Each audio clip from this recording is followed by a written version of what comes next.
Guys, lanjut part 2. Ini kita aduk sampai merata warnanya. Ini kayak kelihatan dari kamera itu kayak foto gitu ya.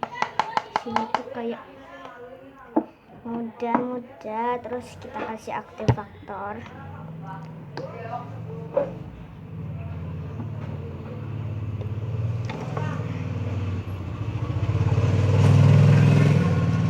Sedikit demi sedikit ya guys.